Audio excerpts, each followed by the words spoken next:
Я помню, что я лечу и кричу. Взорвали сволочи все-таки. Люди бежали, нижнее белье, кто как мог. Москва не была готова к взрывам. Вот это вот слово «гексоген», оно тогда пошло в народ. Гочаяев жил чуть не год в Москве. Изготовили свыше 14 тонн самодельной смесевой взрывчатки. Мы и в сортире их замочим, в конце концов. Хаттаб – это человек, который сражался против русских еще в Афганистане. Здесь, в Рязани, все ищут эту троицу. Оперативники поняли, что эти номера принадлежат ФСБ России. Неумно проведенные учения. Внутри конторы были разборки. Все это воспринимали как идиотизм. Был ли это теракт, устроенный силами ФСБ? Догадки у меня есть, брежут догадки. Поделитесь?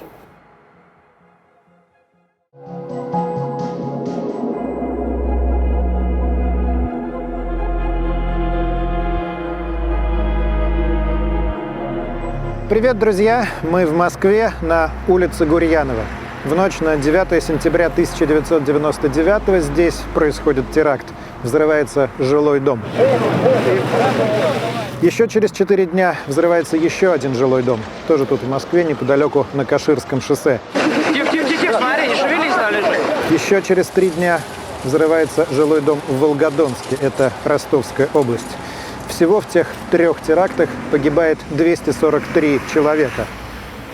Такие теракты в 99-м происходят с пугающей регулярностью. Незадолго до этих взрывов была похожая атака в Буйнакске, до этого взрыв на Манежной площади в Москве, но именно 3 взрыва на Гурьянова, на Каширке и в Волгодонске будут объединены в одно производство, которое войдет в историю под неофициальным названием «Дело о взрывах домов». Я хорошо помню те дни, в каком нервическом напряжении жила столица и другие города. Если цель террориста – посеять панику, то, пожалуй, ни разу в новейшей истории террористы так к своей цели не были близки. Ну, потому что большинство из нас живет или жило в таких многоэтажках, как те, что были взорваны. Тогда действительно все почувствовали себя под угрозой. Но в памяти остался и другой страх. Ни разу за историю нашего проекта мы не получали такое количество отказов в интервью. И знаете, ни разу до этого мне столько раз не говорили, что тема стрёмная. И давайте честно скажем, почему.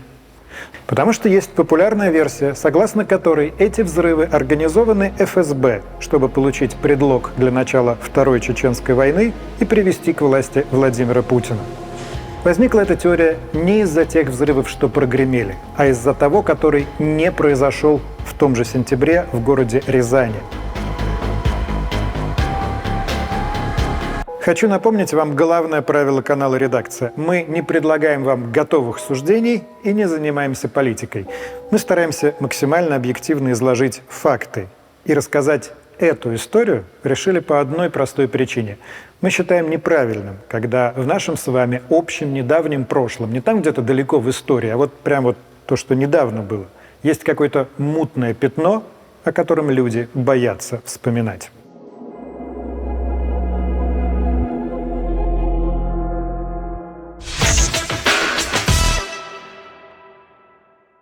Моя персональная подборка интересных фильмов, которую я составляю совместно с ОККО, с каждой неделей становится все больше. На этот раз мы добавили туда несколько картин о психологии преступников. И про один из них, «Красивый, плохой, злой», я расскажу подробнее. «Красивый, плохой, злой» — это биографический криминальный триллер о Теди Банди, который казался очаровательным парнем, а на самом деле совершал зверские убийства. В США это имя и эта история на слуху. Еще бы, ведь судебный процесс над этим человеком стал первым в истории Америки, который широко освещали на телевидении. И поверить в то, что вот этот милый парень маньяк, мало кто мог. Режиссер Джо Берлингер не смакует те ужасы, в которых обвиняют главного героя. Этих преступлений вообще нет в кадре. Главный объект изучения — это внутренний мир, психология Теда и тот эффект, который он производил на окружающих. Кстати, если вы ничего не слышали про эту историю, то в конце фильма вас ждет большой сюрприз. В общем, настоятельно советую посмотреть и настоятельно советую делать это в ОККО. К тому же по специальному промокоду вы получите доступ к подписке Optimum на целых 60 дней всего за 1 рубль. Ссылку на мою подборку и все подробности ищите в описании.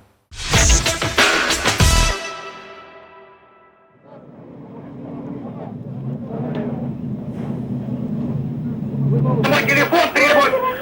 Медик, ему очень нужен телефон! Здесь на Гурьянова 17 взорвался целый дом!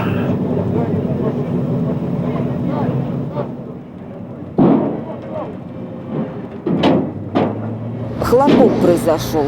И потом пошел вот этот ужасный дым. Я побежала на кухню, чтобы хотела намочить полотенце, чтобы хоть как-то закрыться. Но меня мама вовремя остановила, потому что кухни не было. Крики начались: помогите, спасите, а спуститься негде.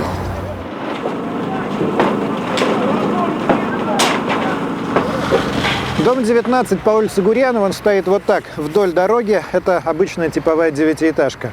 Взрыв гремит за несколько секунд до полуночи и полностью уничтожает 4-й и 5-й подъезды. Сильно поврежден также стоящий рядом 17-й дом. Я отлично помню тот день. Я работал корреспондентом НТВ, приехал сюда, вот стоял где-то на этом самом месте в толпе других журналистов. Нас отодвинули за оцепление, мы стояли вот здесь и смотрели на дымящиеся руины. Помню, что днем еще ходила версия, обсуждалась, что это может быть взрыв газа. К вечеру, когда стало уже понятно, что теракт, помню, что настроение у всех стало очень мрачным, потому что только в этот момент все поняли, что происходящее касается каждого в этом городе. Уже через 10 дней руины 19-го дома и стоявшего рядом 17-го снесли. Вскоре на их месте построили вот эти вот новые многоэтажки.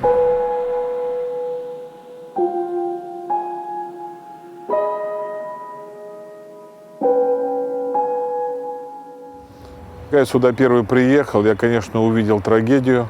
Увидел, что 2 подъездов нет у 19-го дома. Я, соответственно, зашел со двора. Были перевернуты машины, люди бежали. Я, извиняюсь, в нижнем белье, кто как мог. Спустились, потом народу, конечно, уже много было, потому что из соседних домов прибежали. Люди друг друга здесь знали. Кто давал тапки, кто халаты, в общем, кто как. А я села, вот здесь скорой как раз стояла, где сейчас церквушка стоит. В общем, я сидела там в скорой и смотрела вот на этот ужас. Синельщиков Юрий Петрович. В тот момент, когда произошли в Москве взрывы домов, я занимал должность первого заместителя прокурора Москвы.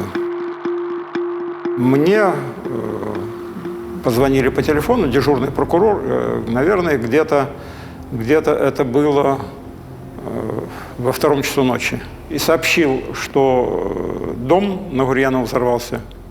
Причина взрыва – газ. По предварительной версии. Уже были вызваны эксперты, приехали медики-эксперты. Наш традиционно мы как?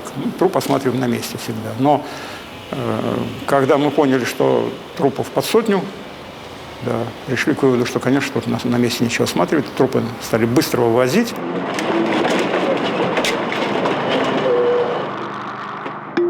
Меня зовут Екатерина Катракадзе. В 99 году, мне было 15 лет, я училась в школе, переходила в 11 класс. Ты находишься в Тбилиси, когда все происходит. Да. И я много раз от тебя слышал историю, что ты должна была быть уже в Москве, в том самом доме и в той самой квартире, где была твоя мама. Да, именно так. Я должна была лететь в Москву 3 сентября. И так получилось, что... В школу. В школу. И мама меня ждала. И мой последний разговор с мамой по телефону был плохой, потому что мы поссорились. Она сказала, что я должна быть в Москве 3-го, как мы планировали, а я сказала, что я останусь. Как вы установили, что она была дома в момент взрыва? За несколько минут до взрыва она разговаривала со своей тетей, с сестрой моего дедушки.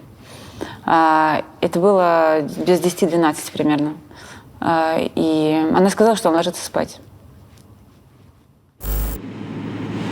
По данным Федеральной службы безопасности, сегодня утром из-под обломков были извлечены еще 4 мертвых тела, 3 женщин и 1 мужчины. Всего за время расчистки завалов их было обнаружено 92. Фрагменты неопознанных человеческих останков занимают 4 пластиковых мешка. Представить себе, что взрыв был такой силы, и что именно наша квартира оказалась в его эпицентре, и что слово «фрагменты» у меня будет в моей голове всю жизнь, и даже этих фрагментов не будет, я не могла. То есть ее искали по всем моргам, ее искали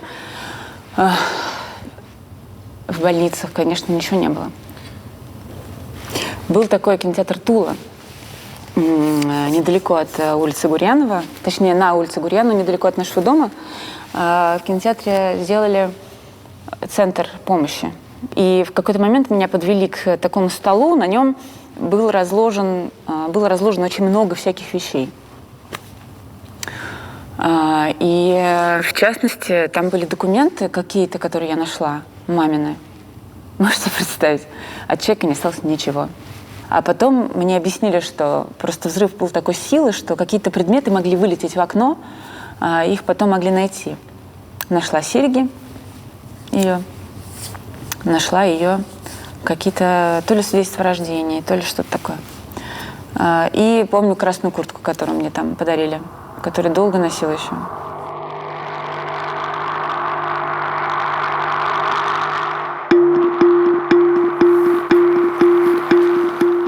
Муратов Дмитрий. В 1999 году я работал главным редактором «Новой газеты». 8 сентября за 12 часов до взрыва на улице Гурьянова в редакции раздается звонок. Звонят майору Вячеславу Яковлевичу Измайлову.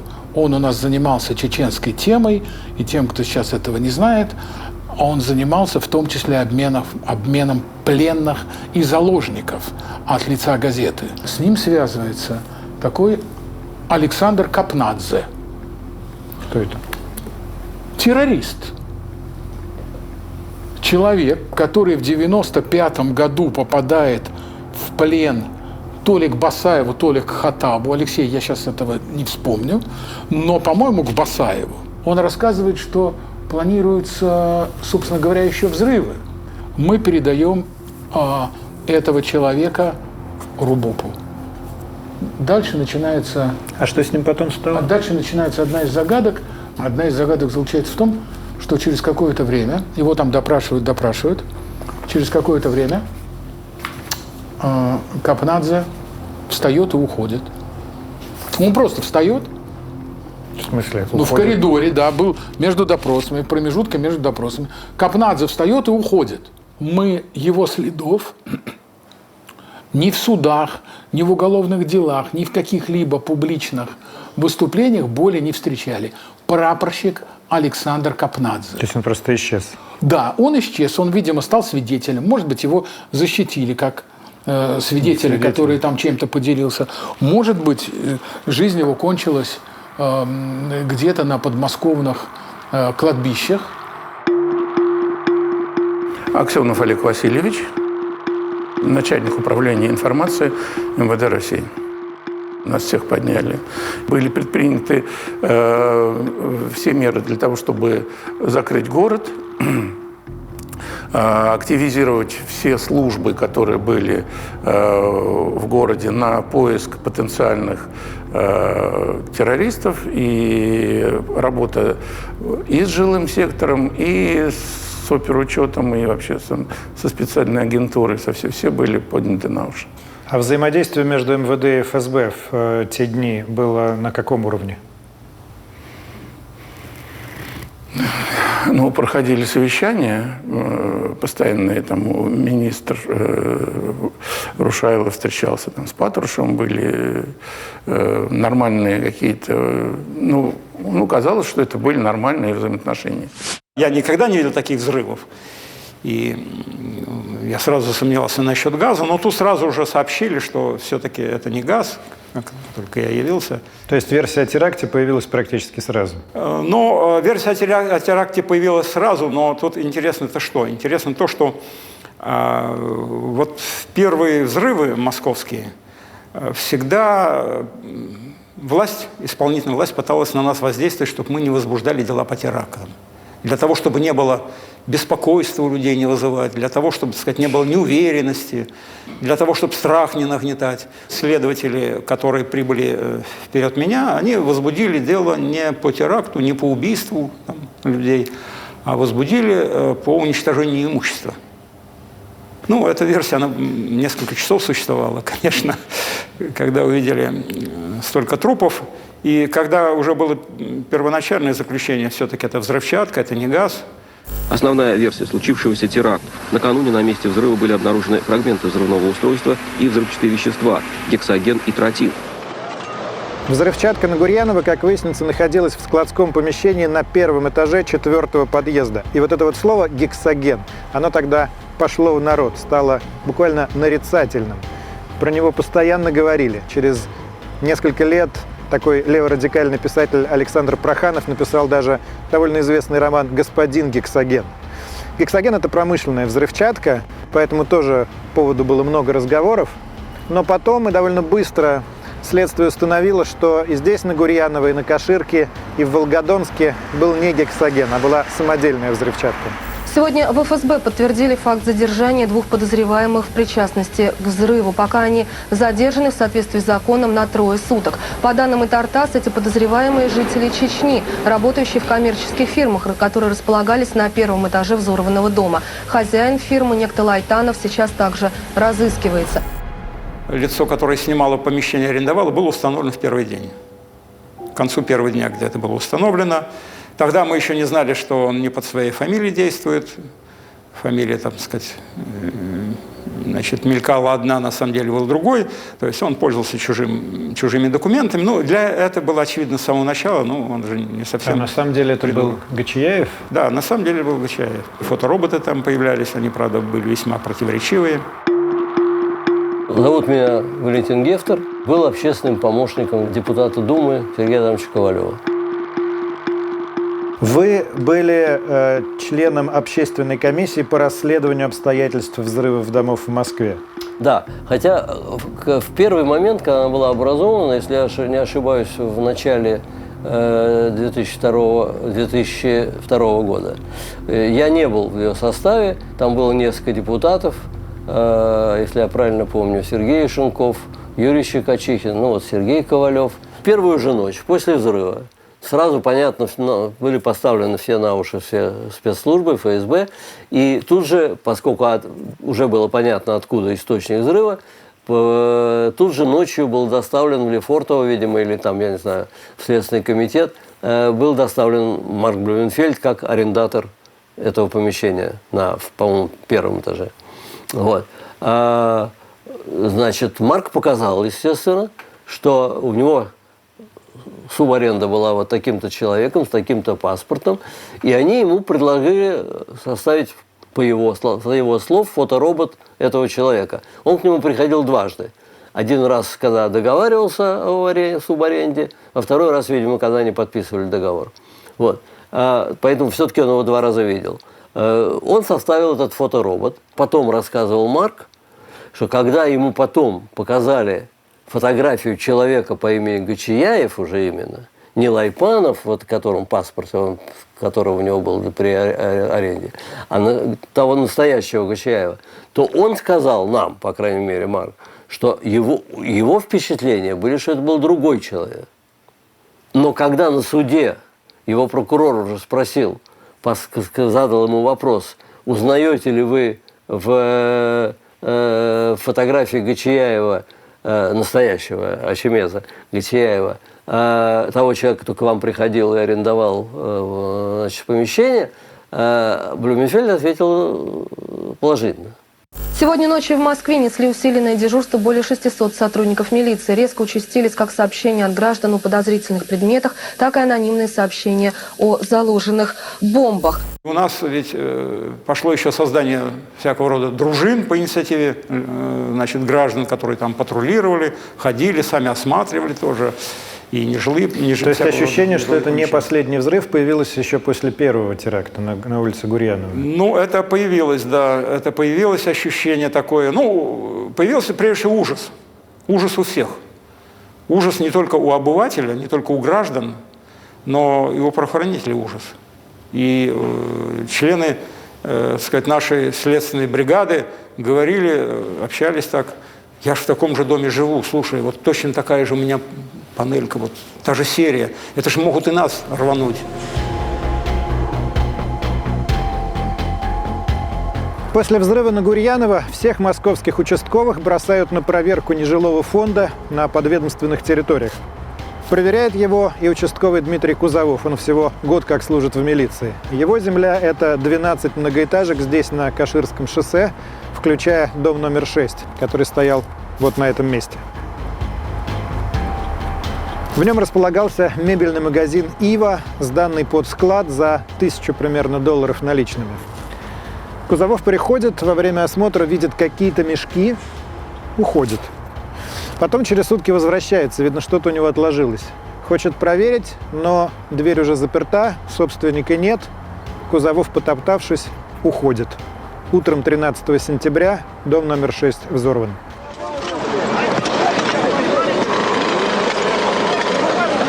Снова прогремел взрыв. Снова жертвы. Народу России терроризм объявил войну. Дом номер 6 был не панельным, как на Гурьянова, а кирпичным, и поэтому разрушен полностью. Погибли 124 человека, почти все находившиеся в доме жильцы. Выжили всего двое – Юрий Сафонцев и Максим Мишарин.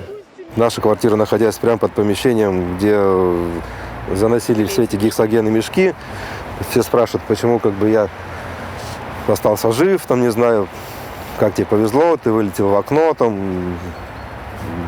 есть ты пролетел, вылетел. Такого, на самом деле, такой вариант рассматривать бесполезно, потому что на самом деле было то, что взрывная волна подняла, можно сказать, дом с этой стороны, и над нашей квартирой, самый большой очаг этого всей взрывной волны.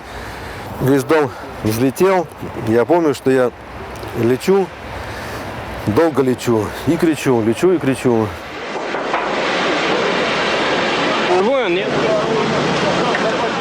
Злополучно, не знали, это ужасная ночь с воскресенья на понедельник.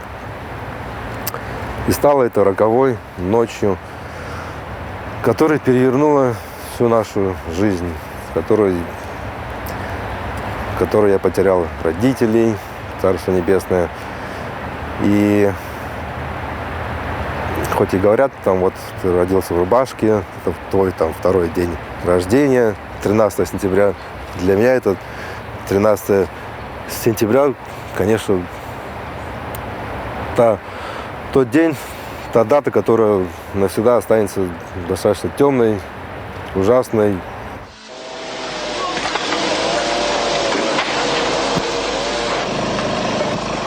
Рассыпалось все до кирпича. То есть большая груда кирпича, которая дымилась, шел пар, видимо, от воды, от тех коммуникаций, которые проходили в доме. Соседние дома в ужасающем состоянии, потому что при взрыве вот этого дома радиаторы отопления, я первое, на что обратил внимание, я никогда такого не видел. Радиаторы отопления, батареи домашние, они как снаряды разлетелись в соседние дома. И припаркованные автомобили. То есть там смотришь на автомобиль, внутри лежит батарея. Как она туда попала, непонятно. Окрестные деревья спиливают, чтобы было легче разбирать завалы. Когда мы прибыли на место, я увидел, что да, это тот самый дом, где жил мой дядя. Это брат моей матери. И, естественно, никакой информации на тот момент не было о том, жив он или не жив. Уже только к вечеру стало понятно, что есть, по-моему, двое выживших, и один из них как раз мой дядя. Вот под плитами слышатся стоны. Там живой человек. Ему делают инъекцию обезболивающего. Спецслужбы и правоохранительные органы практически не сомневаются, что взрыв этого дома на Каширском шоссе и взрыв дома в Печатниках совершила одна и та же группа. Единственный официальный документ, где внятно и последовательно изложены подробности подготовки взрыва в 99-го, это приговор Адаму Декушеву и Юсуфу Крым-Шамхалову, вынесенный Московским городским судом в январе 2004-го. Процесс был закрыт, и мы о нем еще обязательно поговорим. И это один из основных документов, основных текстов, на которые мы сегодня в выпуске опираемся. Декушев и Крым-Шамхалов – это члены группы террористов, которые, по версии следствия, прошли подготовку в Чечне в лагерях Хаттаба, о том, кто это, мы еще тоже поговорим, затем переехали в поселок Мирный Ставропольского края И там, применяя полученные знания, начали изготавливать взрывчатку, в том числе используя обычную строительную бетономешалку. В первой половине августа 1999 года Декушев, Крым-Шамхалов, Батчаевы, Тимур и Заур, Сайтаков, Абаев, Цакиев и неустановленные лица изготовили свыше 14 тонн самодельной смесевой взрывчатки. Взрывчатку расфасовали в 280 мешков. В середине августа участники преступной группы перевезли мешки со взрывчатым веществом на автомобиле КАМАЗ из поселка Мирный в город Кисловодск Ставропольского края, где на территории ЗАО «Реалбаза хлебопродуктов» незаконно хранили в кузове данного автомобиля. Чтобы проехать из Мирного в Кисловодск, Юсуф Крым-Шамхалов обратился к своему знакомому, сотруднику ГИБДД Любичеву. Тот, не проверяя никаких документов, вообще не вникая в детали, не просто пропустил автомобиль, он его сопроводил за взятку в один мешок сахара весом 50 килограммов. Стоил такой мешок 420 рублей. Впоследствии Любичева за это приговорили к 4 годам лишения свободы. В начале сентября 1999 года Декушев совместно с Крым-Шамхаловым, Гочияевым, Батчаевым, Сайтаковым, Абаевым, Цакиевым и неустановленными лицами перевезли взрывчатку и средства подрыва на автомашине Mercedes-Benz 2236 с территории Ставропольского края в Москву в количестве свыше 10 тонн со средствами его подрыва. Замаскировал и документально оформил этот груз как сахар. Ну, на тот момент Москва не была готова к взрывам. Что вы вкладываете в это? Это допускалось, наверное, что в Москве могут произойти взрывы. Наверное, это допускалось. Но так, чтобы на каждом въезде в Москву стоял бы патруль, проверяли машины, чтобы обыскивали подвалы, чердаки, понимаете, вот. Потом у нас и в метро была система жестко установлена. Москва в этом смысле не была готова к взрывам. Я помню один из экспериментов, про который мы не писали, поскольку я дал тогда честное джентльменское слово, но тогдашняя полиция, одно из подразделений РУБОПа, решили проверить, возможно ли в Москву доставить взрывчатку.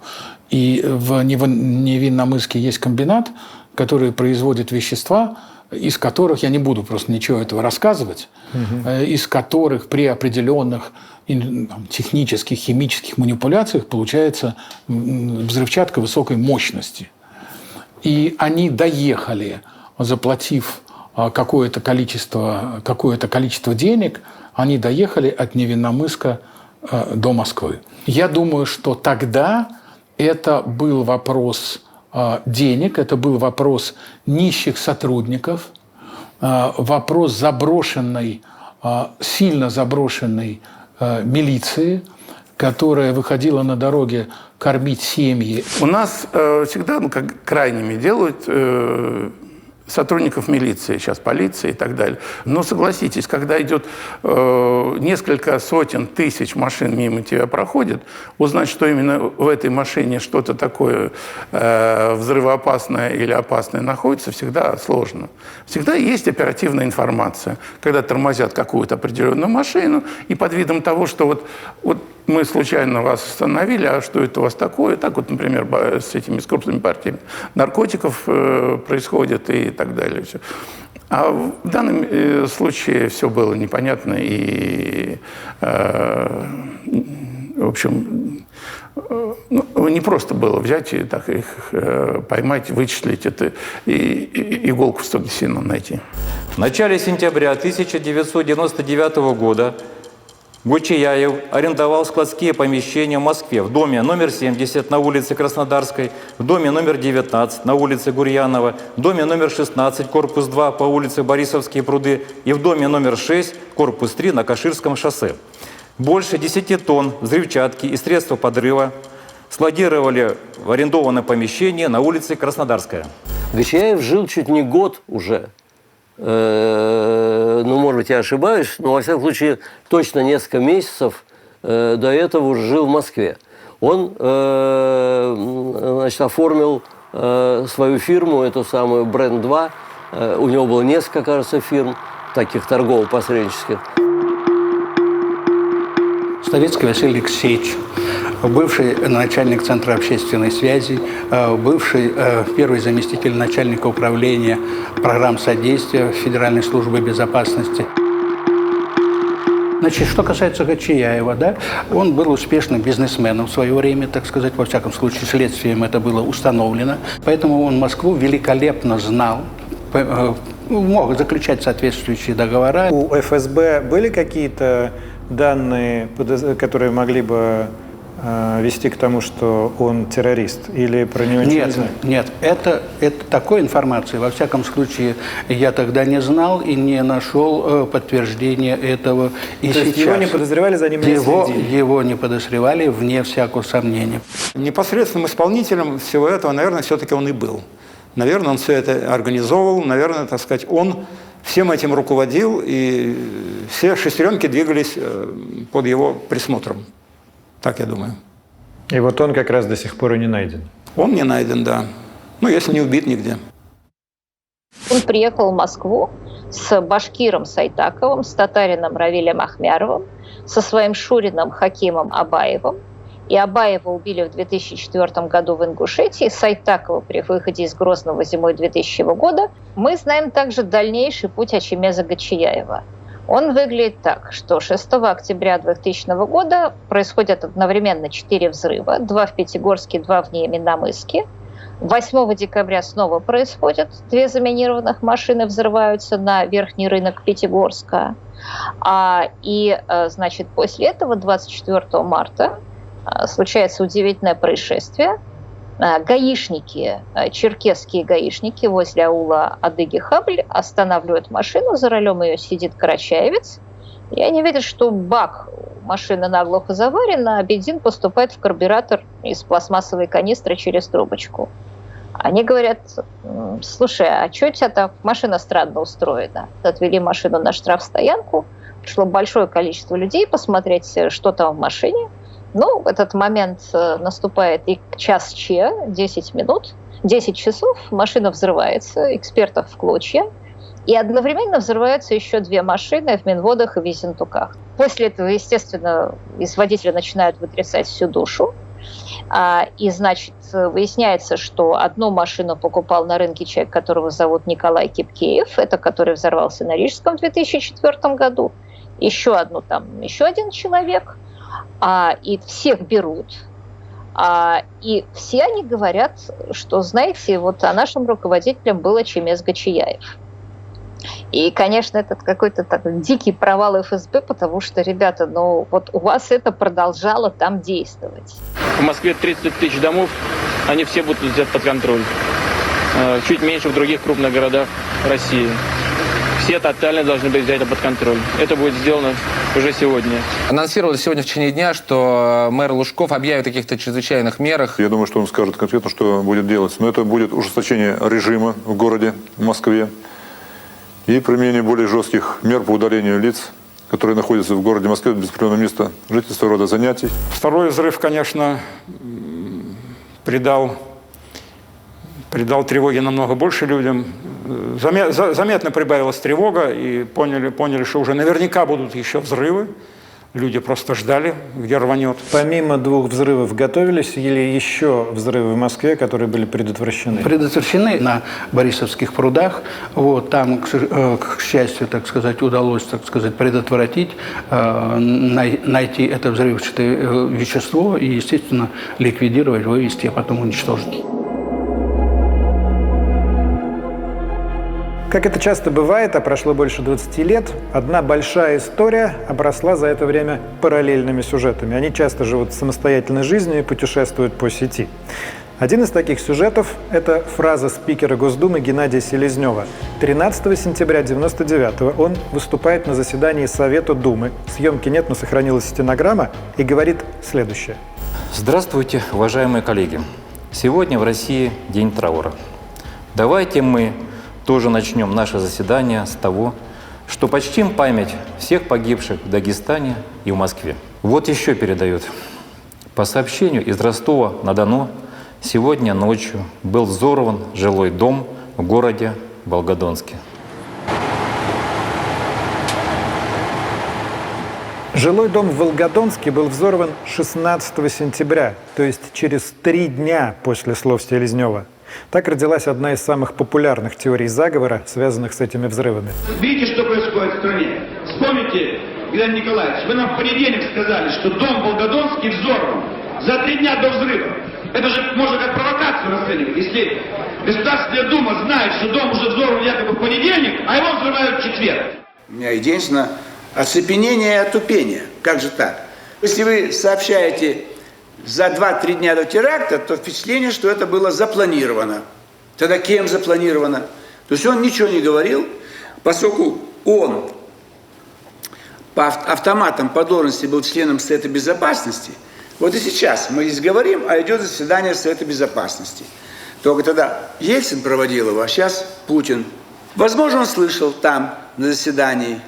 Возможно, там говорили о планировании боевиками.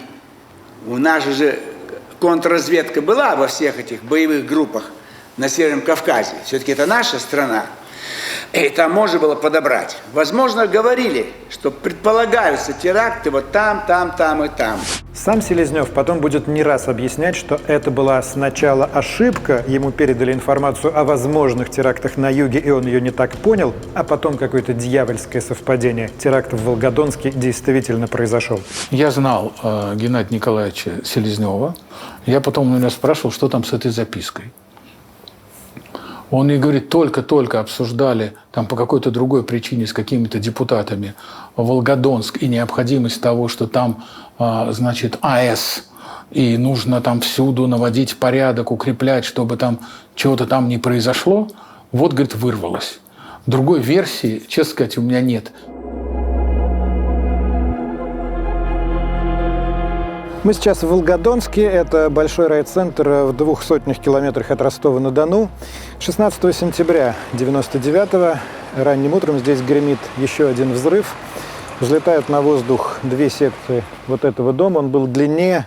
Здесь находился 4-й подъезд, возле него запаркован фургон ГАЗ-53, начиненный взрывчаткой, сейчас о нем подробнее поговорим. Погибают 19 человек, десятки ранены, а пострадавшими потом признают больше 16 тысяч жителей Волгодонска. Для Волгодонска наступил новый отсчет времени до и после взрыва. Знаете, я к работе готовилась, красилась, отбросила вот сюда вот меня, с кухни вот сюда вот. Я отсюда дальше ничего не помню. А дочь в реанимации лежит, операцию сделали. Почему мы говорим об этом взрыве вместе с московским? Мы помним, что в 1999-м много террористических взрывов прогремело в России. Мы опираемся все на тот же приговор, о котором я уже говорил в начале, материалом для которого стало уголовное дело, которое засекречено, как мы помним. Согласно этим материалам, взрывы в Москве и здесь, в Волгодонске, организованы одной и той же группой террористов после того, как из Кисловодска часть взрывчатки Ачмез Гачияев забирает в Москву. Еще одна часть доставляется террористами Крым-Шамхаловым, Батчаевым и Декушевым сюда, в Волгодонск. Почему они едут в Волгодонск? Потому что здесь находится большая плотина. Тут междуречье Волги и Дона, и здесь Цимлянское водохранилище. Вроде бы они собираются взрывать эту плотину, но приезжают, видят, что она охраняется, туда прорваться им не получится, и они фактически решают взорвать первый попавшийся дом. 13 сентября 1999 года житель Волгодонска, азербайджанец Абаскули Искандеров, неосведомленный о планах террористов на стоянке грузового автотранспорта в Волгодонске, познакомился с карачаевцами Адамом Декушевым, Юсуфом Крым-Шамхаловым, Тимуром Батчаевым, прибывшими в город на грузовике КАМАЗ-5320, загруженным якобы картофелем для продажи. У Искандерова в собственности была автомашина ГАЗ-53. Автомашину он ставил на площадку возле 4-го подъезда своего дома. 13 сентября он продал свою машину ГАЗ-53 3 вышеназванным гражданам. Каждый, кто застал Советский Союз, помнит, как выглядит ГАЗ-53. Это такой типовой фургон, на нем обычно развозили продукты по магазинам. Абаскули Искандеров, азербайджанец, который продал эту машину террористам, не подозревая, зачем она им, оказался ключевым свидетелем в всей этой истории. То, что он уцелел, вообще было везением для следствия. Как развивались события? Террористы когда договорились купить этот фургон у Искендерова, они ему говорят: вот тебе задаток, передают ему $300 и 2 с небольшим тысячи рублей. Говорят: мы уже загрузили картошку сюда, но вот завтра это 16 сентября, дело происходит 15-го, завтра мы машину заберем, окончательно оформим, значит, сделку купли-продажи, ты ее посторожи сегодня ночью. И Искендеров, как честный человек, подгоняет эту машину к дому, в котором живет, к этому самому дому, и честно полночи сидит в кабине, сторожит. Потом под утро ему становится холодно, и он поднимается к себе в квартиру, чем спасает себе жизнь. В машине не картошка, а 4 тонны взрывчатки, взрывное устройство и таймер, заведенный на примерно 6 утра.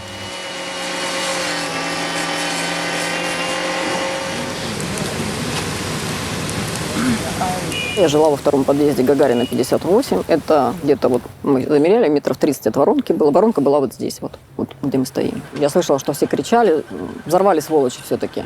Ну, наверное, скорее всего, предчувствие какое-то было, потому что у всех документы практически-то, в принципе, собраны были уже. Смотри, ты нашла так паспорт? Паспорт ты нашла? Нет, не нашла. У кого были железные двери, заклинило двери. Просто люди, вот у нас на первом этаже, видите, эркеры, вот выпрыгивали, вот если, то есть одна у нас женщина выпрыгнула, переломила себе позвоночник. То есть в состоянии аффекта. Если вы посмотрите на план, вот окна моей квартиры выходили прямо на вот этот вот участок, где взорвался этот автомобиль. Потом мы, когда к зданию подъехали, даже было, мы еще застали пожар, было слышно даже там потрескивание. И вот люди ходили, они передвигались по улице в разные стороны, вот они идут, вот как зомби, совершенно не реагирующие ни на чего, с глазами остановившимися, вот они ходили, смотрели, а по тротуарам, вот как вот все окна, все, что было там на балконах, рамы, вот как это все вышвырнулось на улицу. И вот по этим осколкам стекла, которыми все было усеяно, вот люди вот эти вот ходили.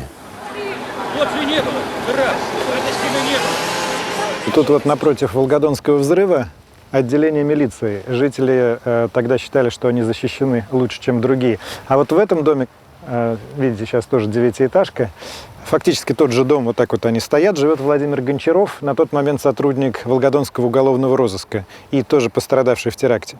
Начальники собирали, говорили, что будьте бдительны, смотрите, если где-то что-то как-то, смотрите, не прозевайте. Ну, что можно не прозевать? Свой аппарат-то мы, так называемый подсобный аппарат, мы сориентировали, если вдруг что, там, сообщать нам. Это агентура имеется в виду? Ну, да.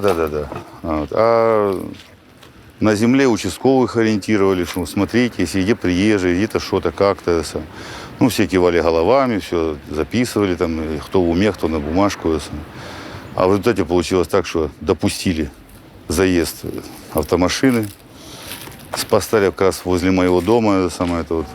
Ну, лично у меня в квартире, я жил на 6-м этаже, вот у меня балконную эту раму выдуло, как вроде и не было, там окон тоже не осталось, одни проемы. Ну, если у меня унитаз вылетел, и он оказался в комнате. В сентябре 1999 года, после совершения акта терроризма в Волгодонске, Крым-Шамхалов приехал на территорию Чеченской Республики, где добровольно вступил в созданное гражданами иностранных государств эмиром Аль-Хатабом, Абу Аль-Валидом, Абу Умаром и Абу Джафаром незаконное вооруженное формирование «Исламский институт Кавказ». Здесь важно напомнить, что происходит в Чечне после Первой войны. В августе 1996-го Аслан Масхадов, на тот момент президент самопровозглашенной Ичкерии, и секретарь Совбеза России Александр Лебедь подписывают Хасавюртовские соглашения о прекращении боевых действий. Российские войска покидают территорию республики, вопрос о ее статусе отложен, и Чечня погружается в полный хаос. Там похищают людей, Туда угоняют машины со всей страны, идет торговля ворованными нефтепродуктами. Масхадов, он номинально президент, но вчерашние полевые командиры сами решают, кому подчиняться и что делать. И вот среди них на особом месте Шамиль Басаев. К тому моменту он уже известен несколькими терактами, один из них в Буденновске, а в 2004-м он будет организатором теракта в Беслане. Басаев мечтает о лаврах такого освободителя Кавказа от неверных, как Шамиль был в 19 веке, тем более не тезки. В одном лагере с ним арабские джихадисты, приехавшие из Ближнего Востока. Один из самых известных – выходец из Саудовской Аравии по имени Хаттаб. Хаттаб – это человек, который сражался против русских еще в Афганистане. И, как мне рассказывали люди на Кавказе, не имеющие никакого отношения к официальным структурам, но зато хорошо знавшие всю обстановку. Его интерес к России возник приблизительно следующим образом. Он смотрел телевизор и вдруг увидел, что вот кто-то стреляет, и было произнесено слово «Чечня», которого он раньше не знал. Он спросил, что такое Чечня, ему объяснили, он сказал: о, как здорово, вот я сейчас пойду сражаться с русскими в Чечне. И понятно, конечно, что Хаттаб, как и исламист, и любой исламист, он сражался за всемирный халифат, и он сражался против русских, он не сражался за чеченскую независимость. Отчего, собственно, и были проблемы с людьми типа Масхадова, который как раз сражался за чеченскую независимость и совершенно халифата не собирался строить.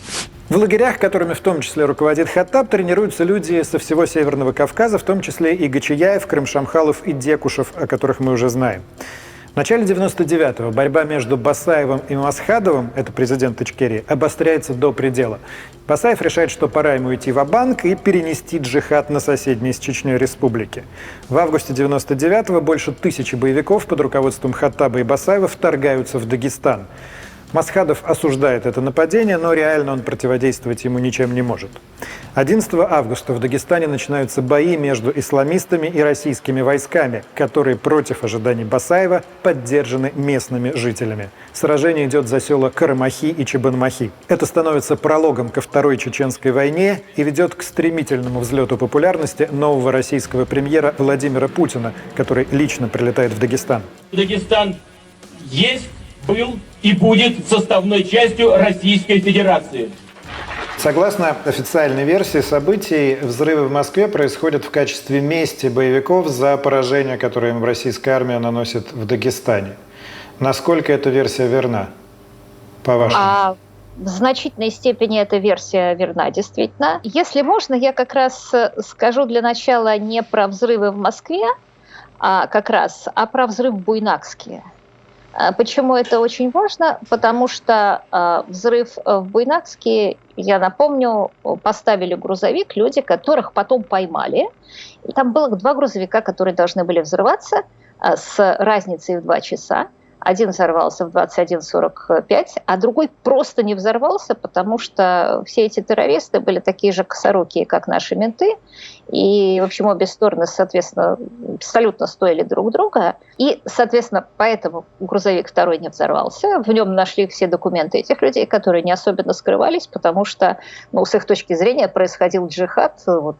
Дагестан должен был вот стать освобожденным от неверных, и их имена должны были быть выбиты на доске почета. Чего ж скрываться-то? А Москва? Все-таки как это связано с Москвой? Слушайте, мы можем только самого Хаттаба слушать, потому что он, собственно, еще перед взрывом в Буйнакске заявил, что Хаттаб, что нанесет ответные удары по всей России. После второго взрыва в Москве Басаев и Хаттаб действительно резко поменяли тон. Басаев сегодня объявил, что он никак не связан с этими взрывами в Москве, отрицает свое участие в этом. Вы как оцениваете его заявление? Я ничего не готов сказать, но я хочу сказать, что по всем нашим данным, что это след ведет именно к чеченским террористам. Для меня, честно сказать, это очень большой вопрос. Для меня это очень большой вопрос, что это одна и та же группа.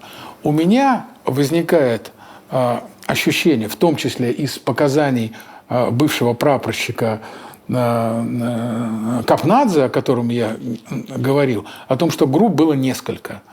Я не буду вступать в противоречие с приговором, но, честно говоря, тогда на этих людей можно было повесить абсолютно все, что угодно, но мне кажется, что размах этого террористического действия был шире, чем в чем нас уверяли.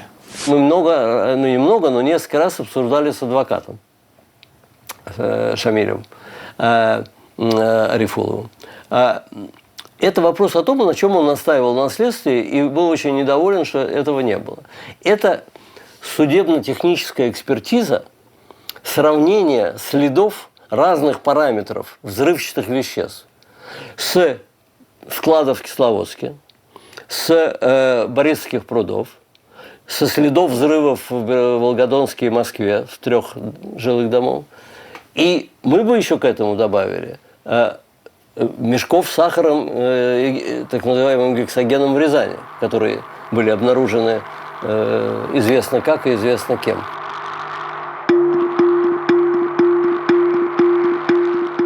Откровенно говоря, в новейшей истории России много терактов. И по состоянию на 1999 те из них, которые сейчас чаще всего вспоминают, которые называют резонансными, они еще только произойдут. Я имею в виду Нордост и Беслан. Почему же вот в народной памяти зацепилась эта серия взрывов, эти взрывы домов? Почему за ней тянется шлейф чего-то очень мрачного, полусекретного и крайне неприятного? В основном и во многом из-за несостоявшегося взрыва, который то ли мог прогреметь, то ли не должен был прогреметь здесь, в Рязани, на улице Новоселов, 14/16, 22 сентября 1999 года. Этот эпизод останется в истории как «Рязанский сахар». Поступил сигнал от жительницы, что якобы кто-то ходит по подвалу. Ну, 10:30 подошли, слезли в подвал, и там, похоже на взрывное устройство, было обнаружено. Тем вечером водитель автобуса Алексей Картофельников возвращается домой с работы и видит, что у подвальной двери припаркована подозрительная машина с заклеенными номерами. Из нее 3 человека, 2 мужчины, 1 женщина. Вытаскивают какие-то мешки, тащат в подвал. После московских взрывов вся Россия на стреме. Картофельников поднимается домой, звонит в милицию, приезжает ППС. Троица уже уехала к этому моменту. И находят эти мешки. На них сверху лежит взрыватель. Приезжают взрывотехники, проводят быстрый анализ с помощью газоанализатора. Говорят, что это гексоген. Весь город, конечно, тут же встает на уши. Вся милиция, все спецслужбы, все на улицах, все ищут эту троицу. Это продолжается 2 суток, и через 2 дня начальство ФСБ в Москве неожиданно заявляет, что это были учения, и эти 3 были их люди.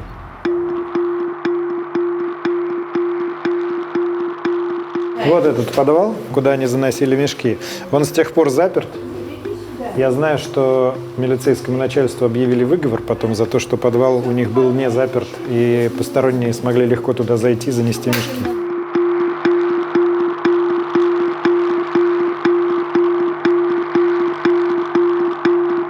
Это у меня дочка делала. Он пришел и сказал, вот видел, там не соответствует номер этому. Регион, наверное, не тот. Да. И что дочка? Звони в милицию. Он стал звонить, не берут. Не берут? Да. Так.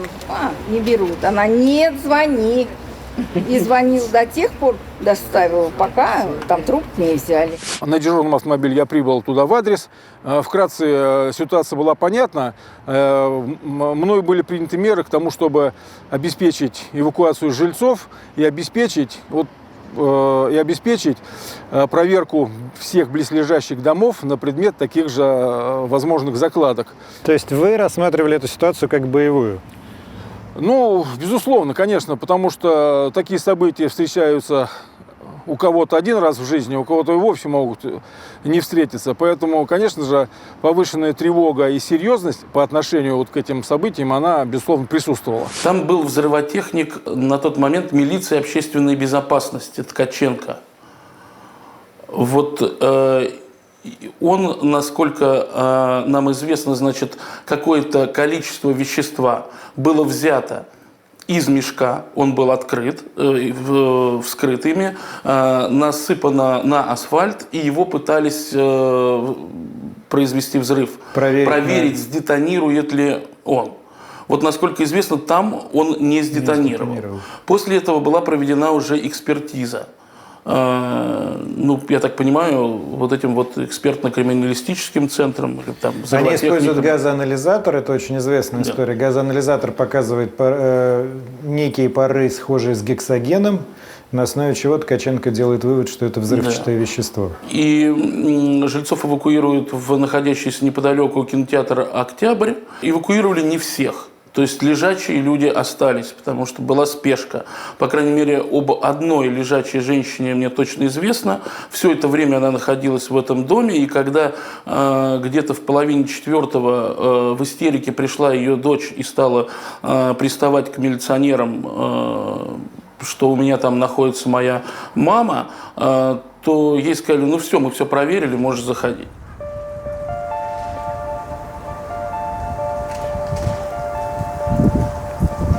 Я одно запомнила, что было очень страшно. Страшно это, ну вот как, неизвестность. Страшно это вот военные люди вот с этим. И народу было очень много. И вот этот дом весь вышел. В общем-то. И после этого мы тут у нас организовались дружины, стали, значит, все это охранять.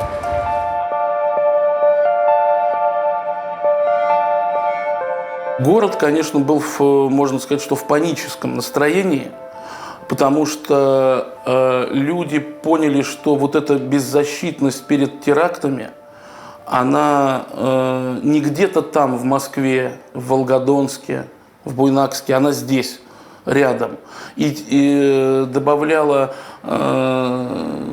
такого угнетенного состояния еще и то, что никто не задержан, план перехвата в действии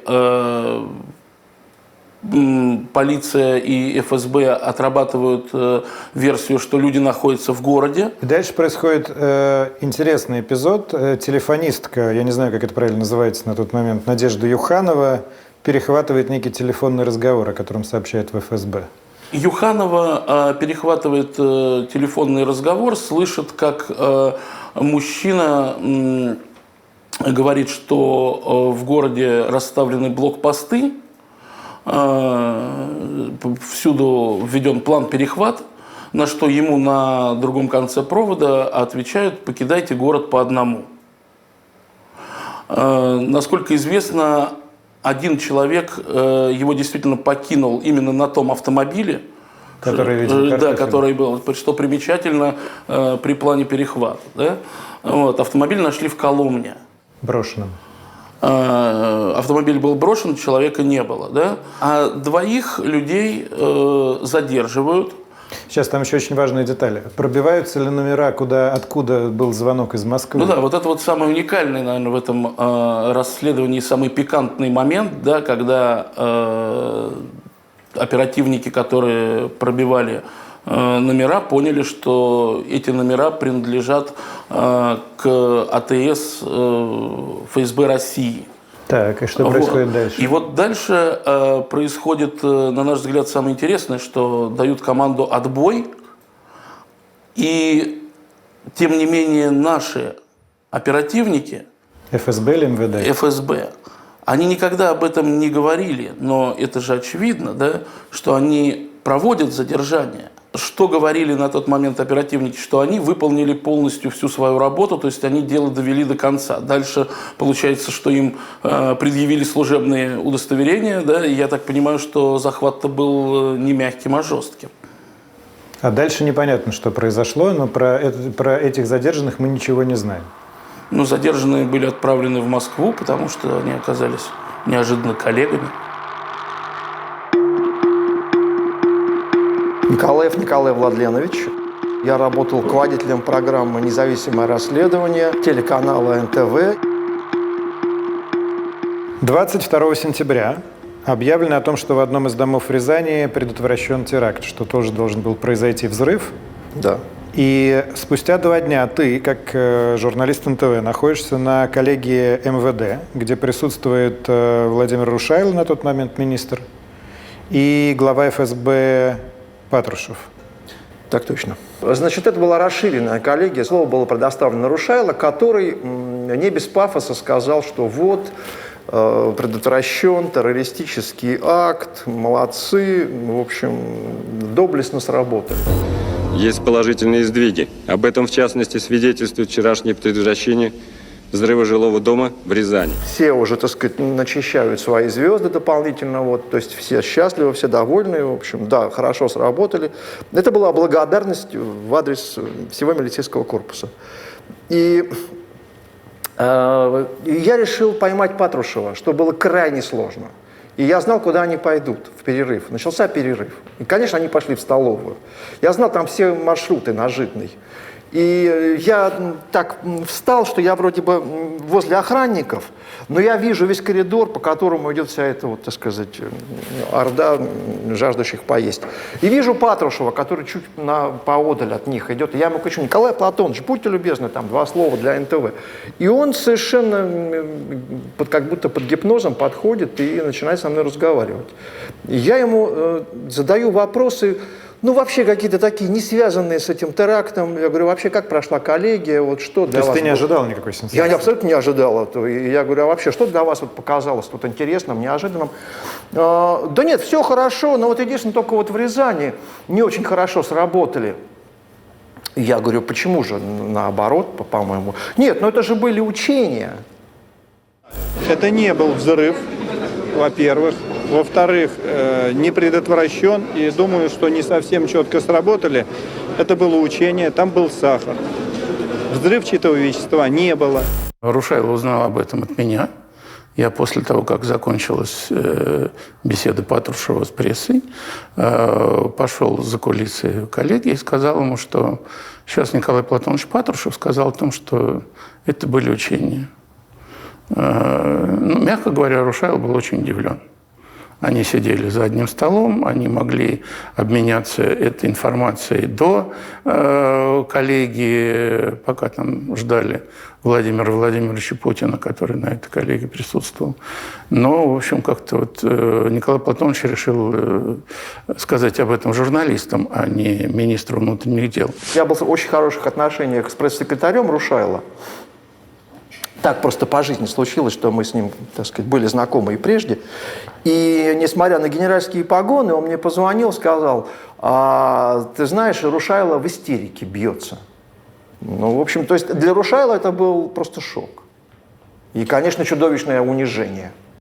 Понятно, что как в такое время, что происходит в редакции в этот момент, да, сразу же срочно ищется оператор, я еду сам лично, предварительно звоня Сергееву, начальнику управления ФСБ по Рязанской области, чтобы получить комментарий, причем в безапелляционной форме. То есть он отказывался, мы говорим, что это невозможно так отказываться, когда уже федеральные каналы об этом говорят. То есть нам идут навстречу в пресс-службе ведомства. Это сейчас невозможно представить. Это невозможно представить, потому что ведомство и сам Сергеев на тот момент были довольно открытыми, да, для журналистов. И мы вот вчетвером, 2 журналиста, 2 оператора, записываем синхрон Сергеева, где он говорит, что это были учения, фактически транслирует версию Патрушева,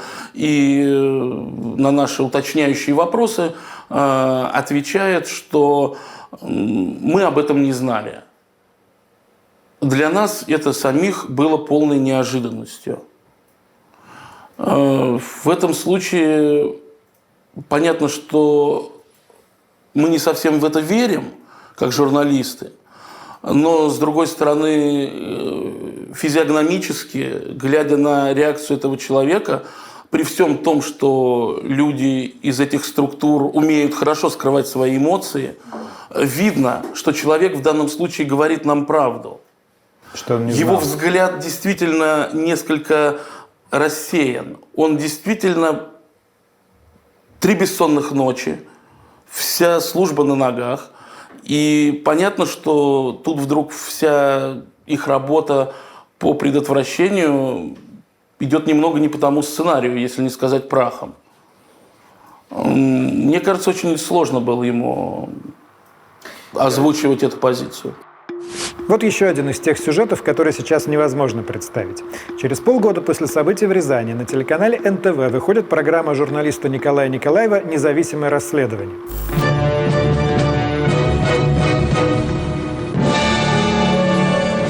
На программу приезжают жители дома по улице Новоселов в Рязани, но главное, в ней участвуют сразу несколько высокопоставленных сотрудников ФСБ, к которым и обращены вопросы и эмоции рязанцев. Нет, нам не показалось это учение. Хочу обратить внимание на важную деталь, как сейчас говорят, на тайминг. Программа выходит перед президентскими выборами 2000 года. НТВ, принадлежащий Владимиру Гусинскому, находится в оппозиции к Путину. До этого там была драматическая предвыборная кампания между Евгением Примаковым, с ним еще шел московский мэр Юрий Лужков, с одной стороны, и Владимиром Путиным. За ним стоит семья уходящего президента Ельцина. И в тот момент телеканал НТВ и Владимир Гусинский поддерживали Лужкова и Примакова, а Борис Березовский и Первый канал, которым Березовский на тот момент владеет, они поддерживали Путина. И именно тогда Сергей Доренко в своей программе на Первом жестко мочил Лужкова и Примакова. На этой неделе московский мэр стремительно терял честь и достоинство. И, кстати, между Первым и НТВ был жесткий клинч, я это хорошо помню. ФСБ легко согласилась участвовать? Ну, надо сказать, что вообще тогда правоохранители, в общем, особенно-то не таились. И мне даже показалось, что они слишком легко согласились. То есть, видимо, были какие-то установочные там моменты. То есть, видимо, сказали, надо прийти и сказать, чтобы уже не было никаких экивоков, чтобы уже все там поставить точки над «ё». Прямо перед выходом программы ФСБ как раз закрывает уголовное дело по факту обнаружения взрывчатого вещества, открытое вот в сентябре. И в твоей программе Станислав Воронов, это замглава Следственного управления ФСБ, отчитывается по итогам дела и зачитывает приказ с планами учений. Давай посмотрим это. В соответствии с этим приказом планировалось провести на территории всех субъектов Российской Федерации силами милиции, Федеральной службы безопасности крупномасштабную операцию под условным названием «Вихрь антитеррор». Подписали Патрушев и Рушайло. Ну, на самом деле, конечно, вот с этого казуистического языка это можно перевести. То есть, ведь в конечном итоге, если представить себе даже, что Рушайло подписал вот этот вот пакет мер, да, но там же не было написано в этом пакете мер про рязанские учения. Ну, логично. Поэтому теоретически все сходится. Вот, то есть, да, такое могло быть. Но на самом деле, ну как можно было не доложить главе комиссии по антитеррору, что мы провели учения в Рязани, отфиксировали вот это, и вообще принести некий отчет. Ну разве такое возможно? Тут могла быть борьба ведомств еще, конечно, может быть какая-то подковерная. Я допускаю это. Но тогда цена этих учений была хороша. Сергеев вскоре уходит в отставку в должность в звании генерал-майора с почетом. Его провожают на пенсию, и он занимает должность главного федерального инспектора как раз в формировавшихся тогда вот этих институтах полпредов. Но по всему видно, что, наверное, он разочарован. И хотя никто не называл в городе Александра Васильевича виновником того, что вот произошло. То есть это по-прежнему оставался достаточно общительный, в меру общительный с журналистами человек, но он категорически, конечно же, не хотел говорить об этой теме. А все-таки в мешках был сахар или взрывчатое Нет, вещество? однозначно сахар. Однозначно сахар. Это, так сказать, во всяком случае, насколько я помню, в тот период, так сказать, разборки проводились, так сказать, это самое. И, естественно, разборки, там проверка была соответствующая, назначена и комиссия, и прочее, прочее. Вот. Естественно, в ходе их было установлено, что это был действительно муляж. Было много версий, что плохо помыли прибор. Но этого прибора, который стоит свыше $20 тысяч, он проходит специальные регламентные работы, он проходит специальные чистки, специальные проверки. Больше того скажу. В Рязанском УФСБ, к их чести профессиональной, этот отдел взрывников, по-моему, там было 13 человек, Это были люди высочайшей квалификации, и они обслуживали еще своим мастерством ряд прилегающих регионов. Так вот, на этом анализаторе, на этом приборе до этого никакого анализа гексогена не было. Поэтому случайно завалиться, значит, туда что-то, это и так невозможно, но не могло вообще никак. Они же сделали что? Они взяли некие 3 мелкие пробы, соединили их своим взрывателем и попытались их подорвать. Они не подорвались. Ты уверен, что они не подорвались, потому что это плохая смесь? Ты уверен в том, что эта смесь не была, я не знаю, там, испорчена, не та была консистенция, еще что-то? Вот. Ты уверен в этом? И я не уверен. Можно называть это учениями, можно называть это провокацией. Их задача была простая – обнаружить в последний момент и спасти жителей этого дома для того, чтобы показать, что ФСБ в данном случае, в отличие от Москвы и Волгодонска, бдит, может предупредить страшные последствия и одновременно обвинить в этом кого еще? Понятно, что тех же чеченских или северокавказских террористов. Я думаю, что в этом была идея этой операции. В таких случаях, безусловно, возбуждается уголовное дело.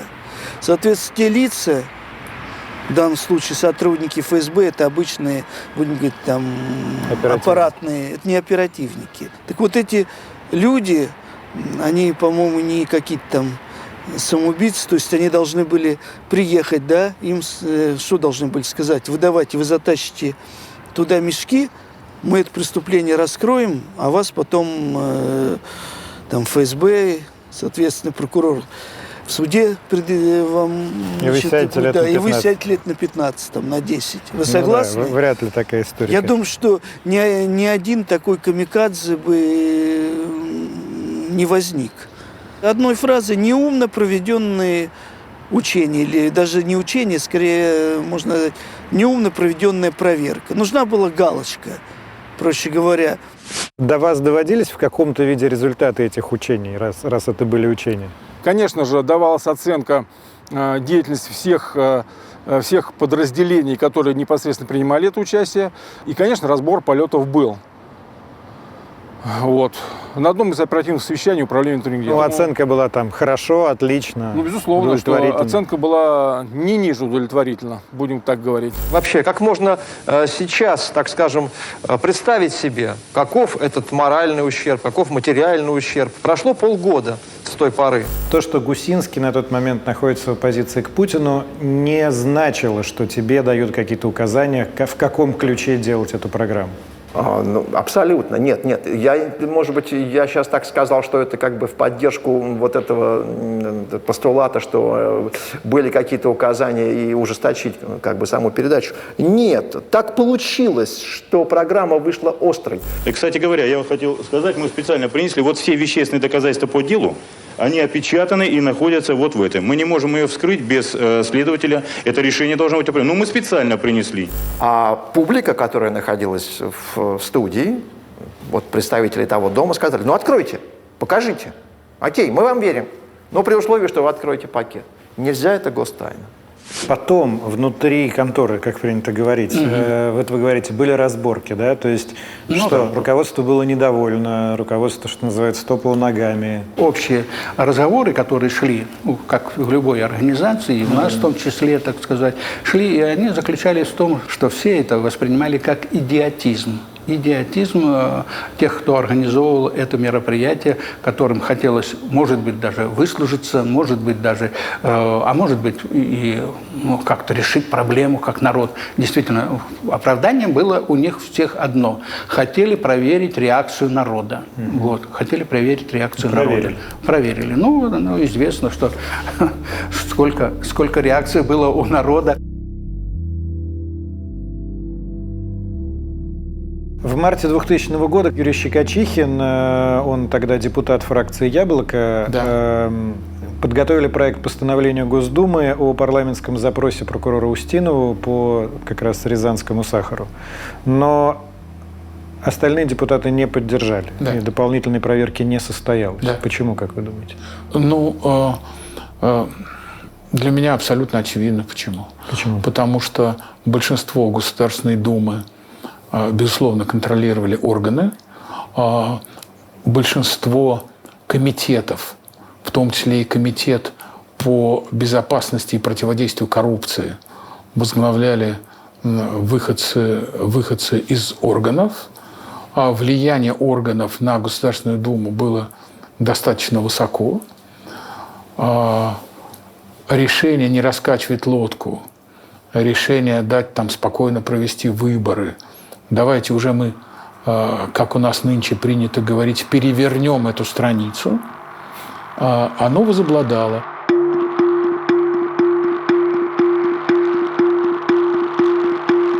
Именно после Рязанской истории версия про причастность ФСБ ко взрывам домов была, скажем так, институциализирована. Происходит это в 2002-м, когда выходит книга Юрия Фельштинского и Александра Литвиненко «ФСБ взрывает Россию». Юрий Фельштинский – это историк, иммигрант, он давно живет в США к тому моменту, а Александр Литвиненко, мы помним, его отравят в Лондоне в 2006-м, это бывший сотрудник КГБ, который перешел на службу к Березовскому. Вместе с Березовским он переезжает в Лондон, и фактически у Березовского находится на содержании. Березовский в Англию уезжает в начале 2000-х, поссорившись с Путиным.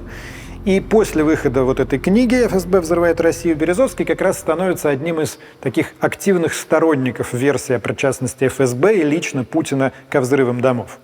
У Бориса Абрамовича Березовского, конечно, была своя картина мира. Его картина мира была стройной. В эту картину мира входило, что злодеи в погонах для того, чтобы прийти к власти, готовы пойти на любые преступления против народа. Это укладывалось в картину мира Березовского. Что говорил Литвиненко? В чем там правда, а в чем нет? В чем он только догадывался, а что он точно знал? Мне сейчас сказать очень сложно. Но он, безусловно, был гумусом, который укреплял эту картину мира Бориса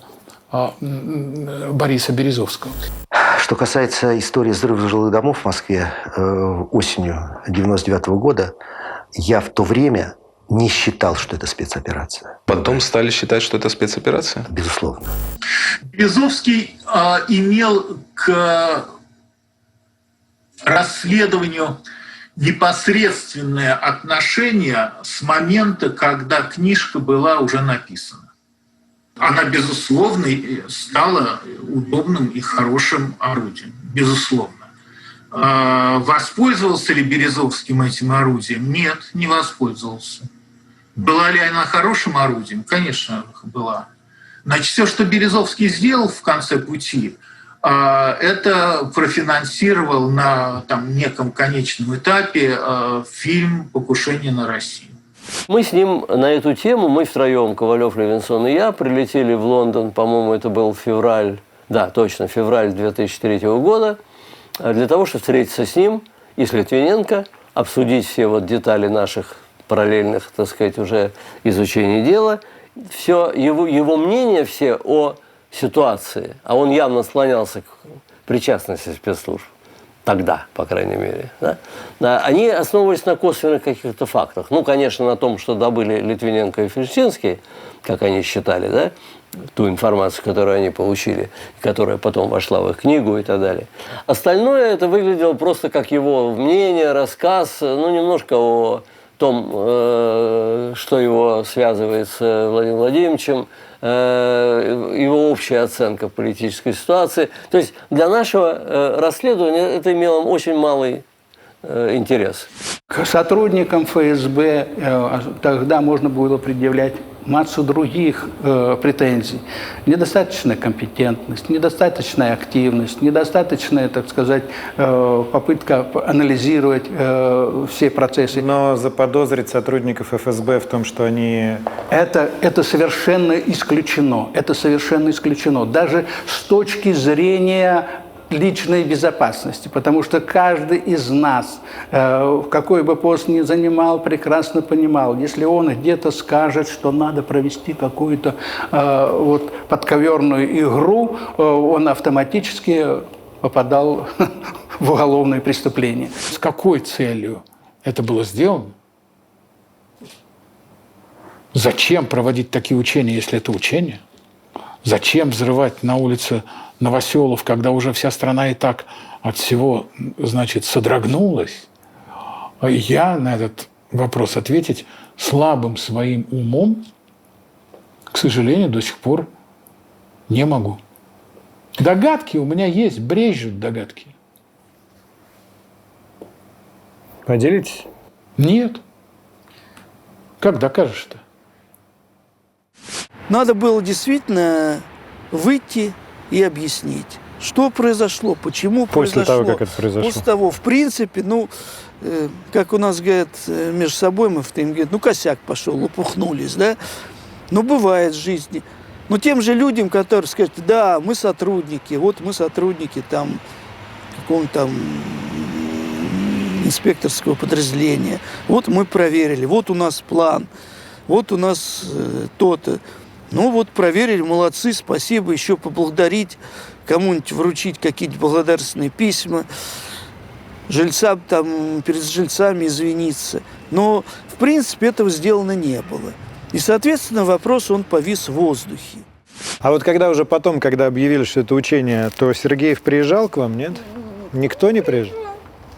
Нет, к нам приезжали иностранцы. Из Италии, из Соединенных Штатов Америки, из Германии. Журналисты? Да. А вот российских Они не практически каждый год приезжают. Вот в этом году что-то не было. Скажут, чего? Серьезно? Да.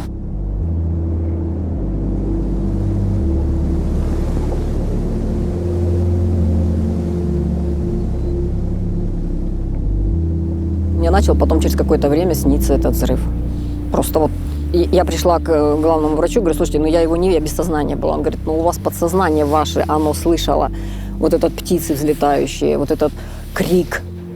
Я просыпалась, я никогда ничего в жизни не боялась. А тут просыпаюсь, я не могу, у меня перекрывает горло, мне хочется закричать от страха.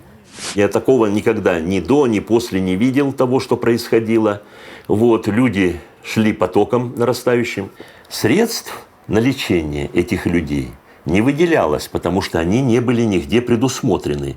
Все, что было оказано пострадавшим, это все было силами и средствами психоневрологического диспансера из того, что мы имели. Я слышал очень от многих, что все просыпались Да. в одно и то же время. Это что такое за синдром? Да, мы назвали это симптом 6 часов утра. Очень интересное наблюдение было. Люди всю ночь не спали, ходили, смотрели в окна, нет ли чего опасного. И обычно это все продолжалось где-то до 6 утра. А потом, когда проходило время взрыва, люди ложились и засыпали.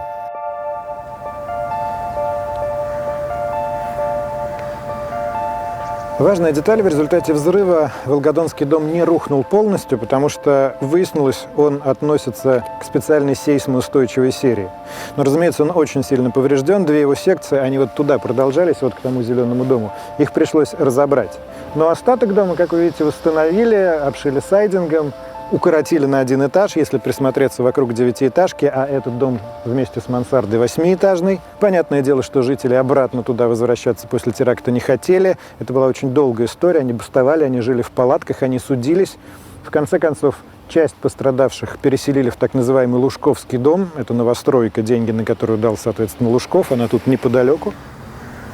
Единственное, что там, конечно, очень некачественно был сделан дом, потому что там треснули полностью все стены. И я писала в Москву, потому что я, когда заселилась туда, я говорю, слушайте, давайте, я тогда домкомом буду, потому что надо как-то это решать, проблему эту. Потому что крыша течет, стены треснули.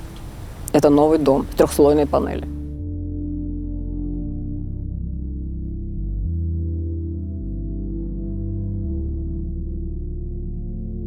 Первый дом, 19-й, все понятно.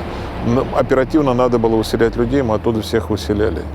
Во-первых, были под определенным опасностью дальнейшие разрушения. И далее, если бы оставить этот дом, то микротрещины могли далее привести еще к более серьезным проблемам. Тем более люди рвались туда, и надо было оперативно принимать решения, чтобы эти дома убирать.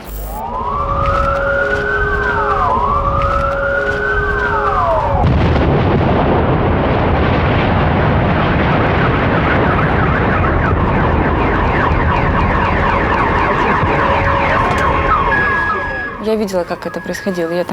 Я находилась физически там, когда взрывали этот дом. И это тоже жутко, знаешь, потому что когда твой самый там близкий человек гибнет от взрыва, а потом снова взрыв, ничего не осталось. А потом построили новые дома. Очень быстро. Я считаю, что это самое ужасное, что можно было придумать. Знаешь, я никогда не прощу эту власть за то, что они так сделали. Мы, конечно, очень просили тогда Лужкову, я вот не помню, кто-то письма писал, что здесь вообще не строили дома, чтобы просто разбили парк. Ну, знаете, Лужков нам отметил, у нас вся Москва на костях. Вы возглавляете ассоциацию «Волгодон», да? Организацию. За что вы боретесь? Чего вы требуете? Ну, мы, в принципе, как и чернобыльцы, хотели бы, чтобы у нас были свои какие-то социальные гарантии, чтобы у нас лекарства нам давали, чтобы нас лечили. Чтобы... Это фактически организация, объединяющая пострадавших в теракте, да? Ну да. Угу.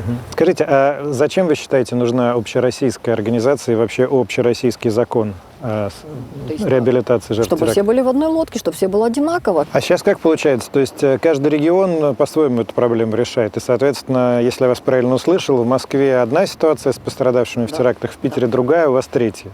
Беслане четвертая. Вот так. А Буденновский вообще там просто... Там очень сложно.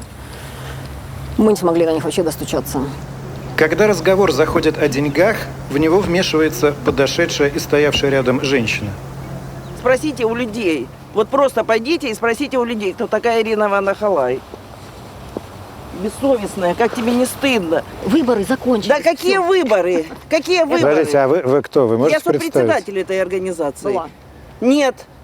Нет, Ира, нет. Выборы В юстиции я сопредседатель. Можете про себя рассказать? Я просто с вами не знаком. Меня Алексей зовут, а вас? Меня зовут Наталья Николаевна Куликова. Я сопредседатель организации «Волгодон». То есть вы раньше вместе были, да? Да, мы раньше вместе были.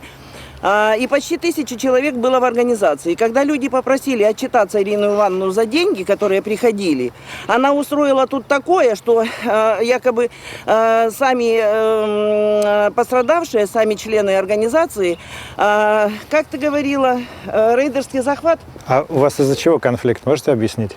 В 2015 году у нас были выборы господина Прусакова, и наша часть организации, половина организации, наверное, где-то часть организации поддержала нашего члена общественной палаты, потому что организация ходит в общественную палату, и они поддержали другого депутата. То есть это на политической почве тоже конфликт?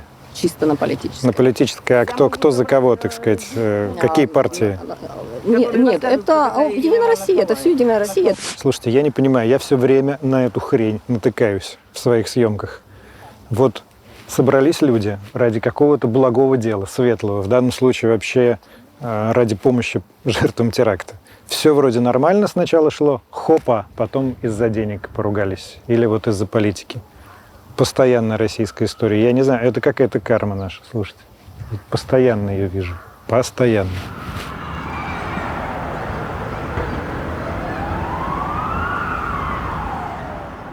Письмо прислали, что если вы согласны, как вот следить за ходом расследования. Я отказалась. Я как-то не верила все равно, что это все найдут их. Вот если честно. Я не верила. Закрытый судебный процесс над Декушевым и Крым-Шамхаловым начался через 4 года после терактов, в октябре 2003-го. И уже в январе 2004-го их обоих приговорили к пожизненному. Все остальные люди, упомянутые в приговоре как имеющие отношение ко взрывам, убиты, кроме одного. Главный исполнитель терактов в Москве Ачемес Гачияев, по официальной версии, до сих пор в розыске. По неофициальной он тоже убит. Процесс, в общем-то, проходил без скандалов каких-либо, да, без эксцессов. Процесс был закрытый для общественности. Это было в первую очередь связано с тем, что материалы дела имели гриф секретности. В материалах дела имелись, потому что сведения, как была изготовлена взрывчатка, а также сведения такого личного характера. Очень много было в деле фотографий с места преступления. Ко мне обратились люди, которые представились как люди, которые пострадали от терактов. 50 тысяч рублей – материальная помощь от государства, которая поступила им. Больше ничего. Все остальные, ими был, конечно же, заявлен иск на полную сумму 637 тысяч рублей, который был подтвержден материалами уголовного дела. Однако иск был предъявлен в том числе, помимо обвиняемых, и к государству. Однако суд, удовлетворив иск на 100% полностью, то есть суммы иска не вызывали сомнения. Однако суд отказал признавать ответчиком государства, Российскую Федерацию. Суд постановил взыскать все эти суммы, которые предъявили потерпевшие, с указанных обвиняемых. На почте прислали мне алименты 7 рублей из Соликамска. 7 рублей из Соликамска, где колония? Да, и мы писали начальнику Соликамской тюрьмы, что это вообще такое. Он сказал, что им родственники переслали 800 рублей. Им это террористам? Террористам на сигареты, на мелкие. Их типа на компенсацию отправили? Так как у них счета арестованы, поэтому раскидали мне 7, там еще вот... 7 рублей? 7, тогда 7 рублей. 7 рублей тогда было, там в рублях же было. Ну и назад их вернули. Меня ничего не смущало в этом процессе, достаточно открыто в нем звучали все версии, в том числе и версия стороны обвиняемых. И все, что хотели сказать обвиняемые, им была предоставлена возможность высказаться. После того, как была написана книжка, на меня стали выходить разные люди. На меня вышел человек, который сказал, что он Гочияев, что он готов дать показания, что он никакого отношения не имеет к взрыву. Вообще никакого.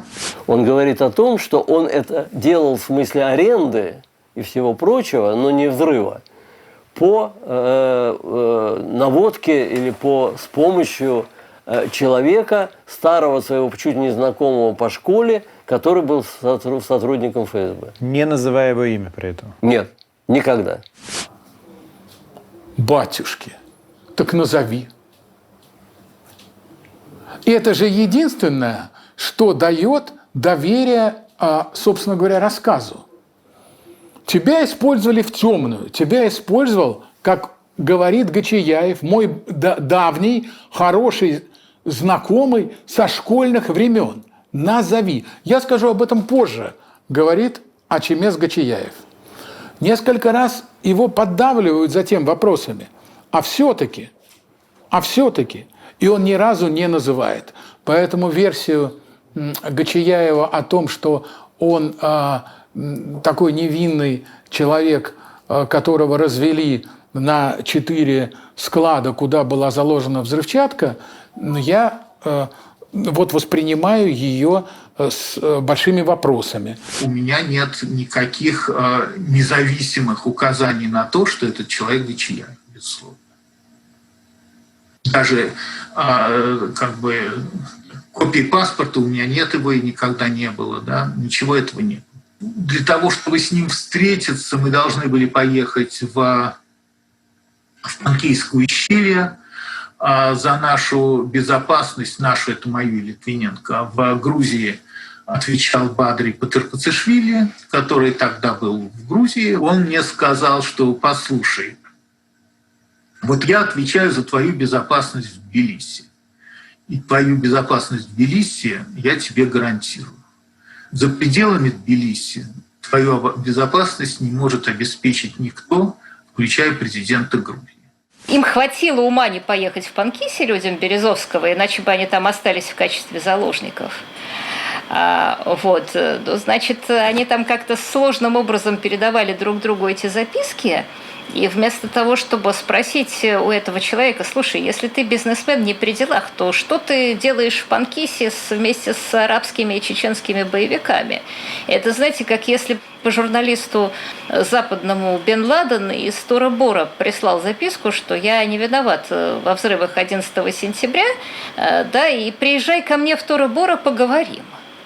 ну, как-то, ну, совсем смешно. В тот момент, когда они собрались и прилетели, по-моему, по моим воспоминаниям, в Тбилиси, по-моему, оба, вот, в этот же день произошла операция по задержанию группы чеченцев. Была перестрелка, многие были убиты, а Крым-Шавхалов был ранен. И, конечно, Фельдсинский и Литвиненко никого с кем повидаться не могли, а наоборот в страшной панике срочно улетели, потому что это было известно из СМИ, там, или их предупредили, что вот боевая операция, они чуть ли не с этими людьми собираются встретиться. Двое других боевиков задержанных, они в своих заявлениях, которые тоже делали еще даже до ареста, они тоже говорят, что значит, ими руководила ФСБ, это они так говорят, и называют уже фамилии. Называют фамилию Германа Угрюмова, сотрудника ФСБ. Но к этому времени Герман Угрюмов умер. Умер в Чечне. Поэтому, да.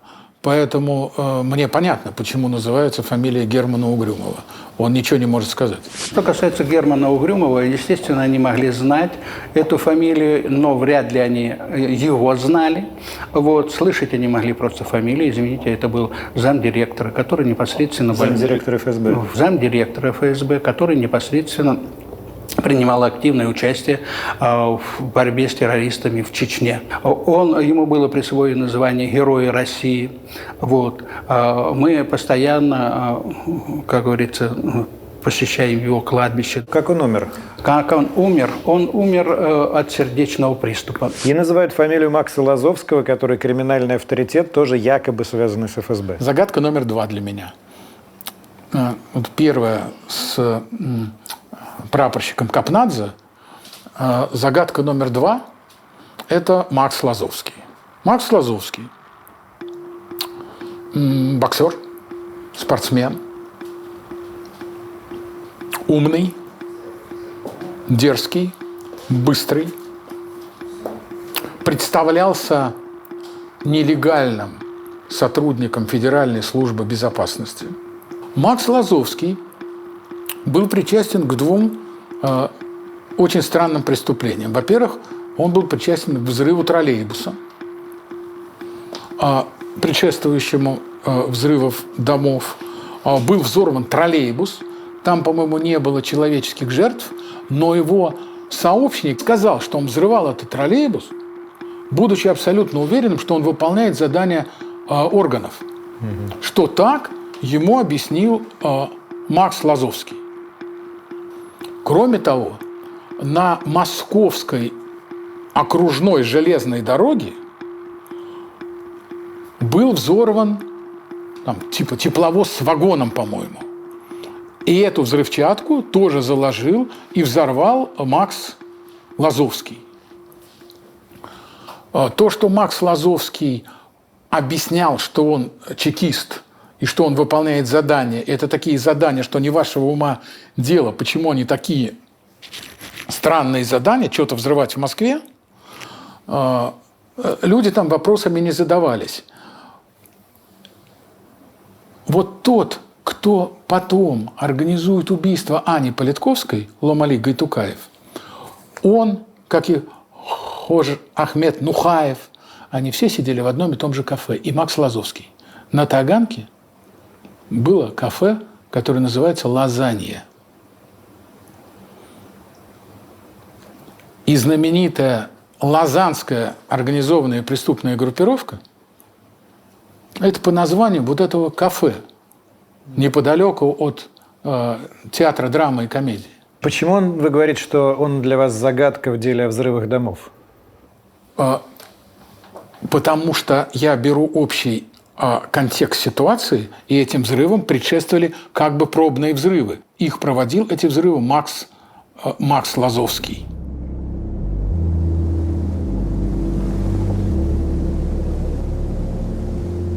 Кажется ли вам, что именно после московских взрывов и вот взрывов в Волгодонске общество было уже готово к началу Второй Чеченской войны, вхождению армии в Чечню и всему тому, что случилось потом?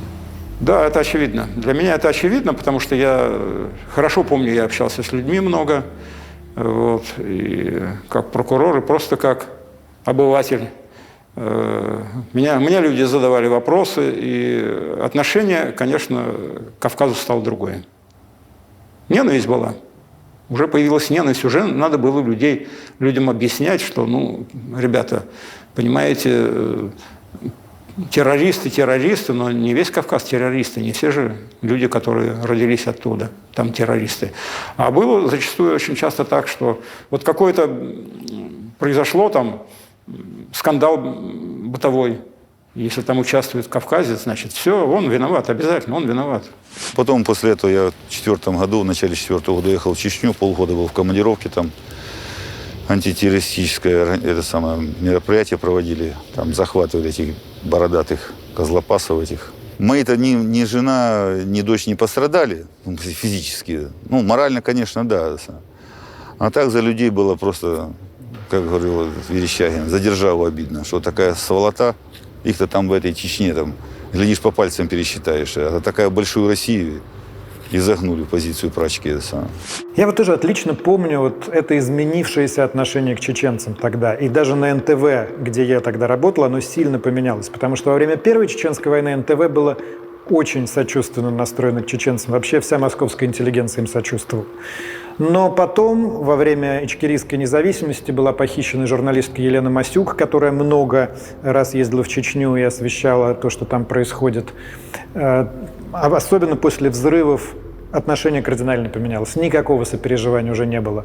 24 сентября 1999 я был в Астане на пресс-конференции Путина. И очень хорошо помню этот момент. Там его журналисты спрашивают о бомбардировках Грозного, которые ведут российские ВВС. И Путин в тот момент как раз произносит фразу, которая становится крылатой. Мы будем преследовать террористов везде. В аэропорту. Значит, вы уж меня извините, в туалете поймаем, мы и в сортире их замочим, в конце концов. Все, вопрос закрыт окончательно. Как вы сейчас, спустя 21 год, отвечаете на вопрос, что произошло в Москве в сентябре 99-го? Я почти не сомневаюсь, на 99, может быть, процентов, в том, что это была операция, скажем так, условно, северокавказских террористов. Меня немножко смущает объяснение ее какими-то политическими задачами Басаева и других, или там Хаттаба, всяких идеологов исламского терроризма, что они хотели, мстить за провал дагестанской операции, и, запугать российское руководство взрывами жилых домов, чтобы оно не посмело, полномасштабно задавить чеченский сепаратизм. Но то, что были группы боевиков, террористов, не важно, как их назвать, да, сейчас, которые готовы были к такого рода операциям, именно вот в тот период, и тем более потом во время Второй Чеченской войны, как называемой, я не сомневаюсь. По факту того, что мы знаем о том, как это происходило, мы видим, что это действительно делали ваххабиты, и это делают те же люди, которые устроили 11 сентября. Я смотрю на факты.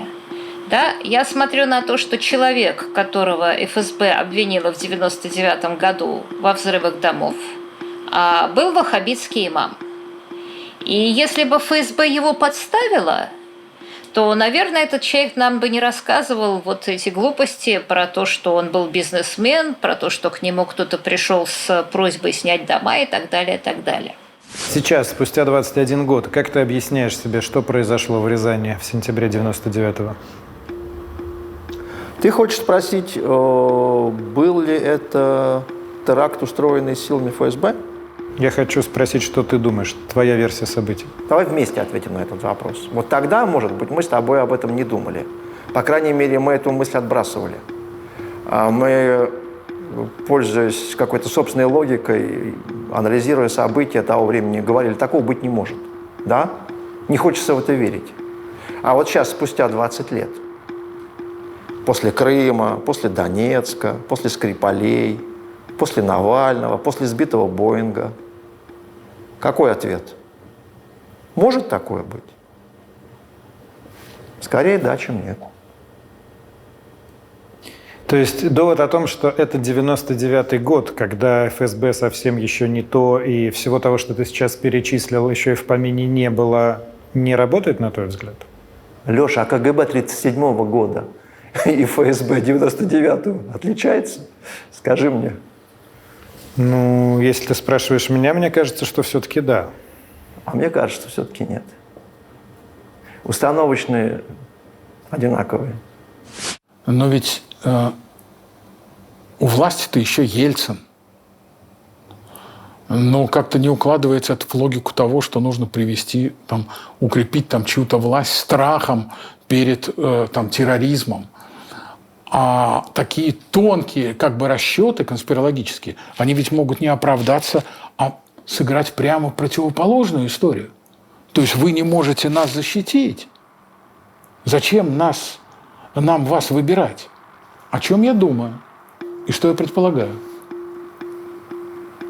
Что количество мутной агентуры, которая пользуется всеми возможностями специальной службы, но ею не является, которая может играть не по правилам и вне рамок любых законов, и уж тем более Уголовного кодекса, количество вот этой агентуры, типичным представителем, например, который является там, Макс Лазовский,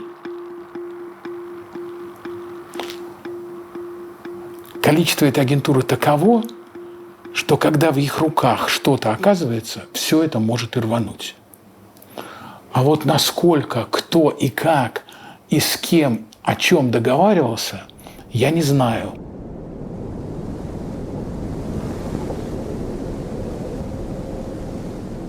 Когда ты приезжаешь на Гурьяново, там есть такая часовня, которая стоит напротив места взрыва, через дорогу.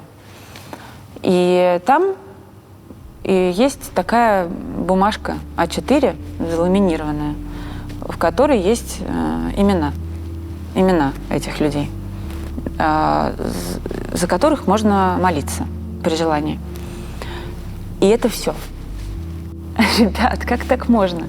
Знаешь, я когда приехала в Нью-Йорк и увидела, как там умеют помнить, мне стало ужасно обидно. Как каждый год зачитывают имена погибших там. 11 сентября. Да. Там произносят имя каждого. У нас как будто не было этих людей, понимаешь?